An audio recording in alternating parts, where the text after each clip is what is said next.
Well, hello, boys and girls. It's when I feel like it o'clock again. And this has been a delayed when I feel like it o'clock because I had to go through all my letters of the Florida Panthers fans that said, "Where the heck are the Florida Panthers?" Well, I'm sorry, but I had to go up to Yellowknife to see my spiritual advisor, Shemaiah Beavertooth, and to get figured out all my nap ratios and work ratios. uh, they were dangerously low. So we did some sweats and had some deep meditation, talked to the creator. He's doing great, by the way, actually. He's having a little problems with the kids and the wife there. I didn't really want to talk much about it, but besides that, he's doing well, just if you were wondering. So yeah, I got that. I think I've gotten some answers to that. One of those things being that I needed. I found some ways that maybe I can get some extra naps at work that I didn't see. So that's a great thing about uh, spiritual advisors and such, is that they take you to places that you never would have seen before. Like, they let you see the world differently. So I highly recommend it, by the way. Anyways, let's get to the Florida Panthers. The Florida Panthers, this is our trade deadline, uh, ongoing projection midseason. I'm just going to keep on adding things to it because I'm such a procrastinator that it'll probably end up being the playoffs by the time I'm finished. So, uh, the Florida Panthers I think, are still going to make the playoffs. So, all you Florida Panther fans, pat yourselves on the back because I think it's still going to happen. A lot of people have been slagging them quite a bit, but if you look at your own roster, whatever fans you are of, and like, say, for instance, I'm the Oilers, and um, I lost McDavid and Draisaitl for most of the season. What's the likelihood of my Oilers making the playoffs? Not very good. And that's pretty much what happened with Florida. They lost their best center and their best left winger for most of the season, but they're back. And even though they did lose them, they still are in the playoff race. And I think they've got about 30 games to go, something like that.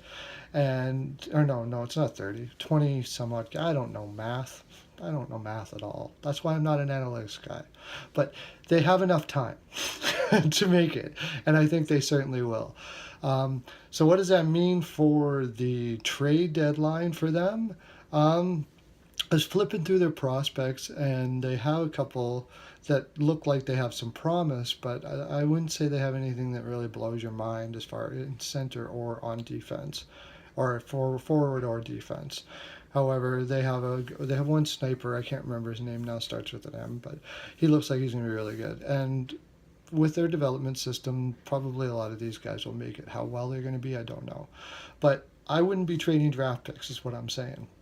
Certainly not high draft picks when this is the case. Um, they do need, I still think they should be buyers somewhat.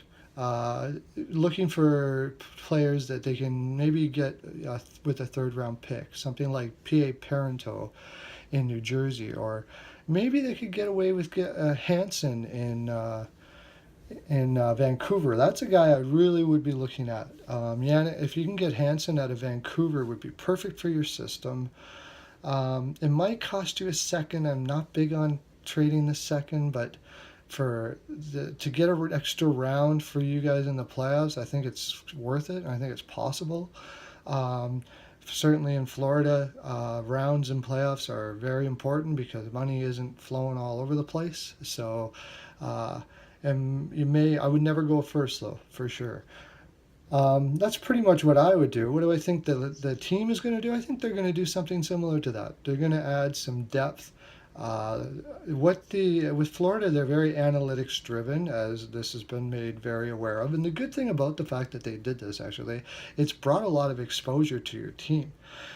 This is a hum along around all of the hockey world, where for people that are in the know and that really are followers of hockey and studiers of the game, um, even they usually don't pay much attention to Florida, honestly, which is too bad because we need your market, and I personally am rooting for you guys. But it has been a big deal and has brought a lot of exposure. But being that the case, Rowe and their staff have did very good jobs of scouring the minors as well. And this may be something that they do, looking at analytics at players in the minors, and you bring in a guy like Marchessault, who did play in Tampa Bay last year, but has been predominantly a minor league player. I always liked him in Tampa Bay. I liked him when he was in the minors. I had sort of like when I saw Maroon.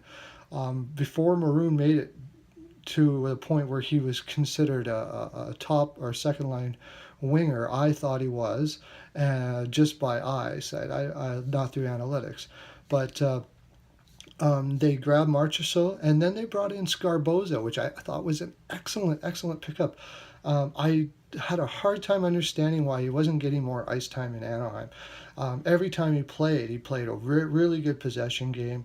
He was tough on the puck. He played perfect Florida hockey, and that's what Florida hockey is: tough on the puck, playing good possession, making decisions where you are going to gain possession of the puck. That's pretty simple, and playing on the other team's end of the ice rather than your own. And they'll probably look through the minors and see if they can find another player like that. And I hope they do. P.A. Parento, by the way, is an excellent possession player. I have a feeling that's a guy they're going to go for. He's only going to cost you maybe a fourth or fifth round pick, and he can pot some goals for you in the playoffs. So that's basically the direction they go. In the off season, I just keep your draft picks, draft well like they're already doing, and just keep on building there. That's what I would say. And they're probably going to, maybe if the owner allows them to free up some cash, grab a free agent. It's definitely on the wing.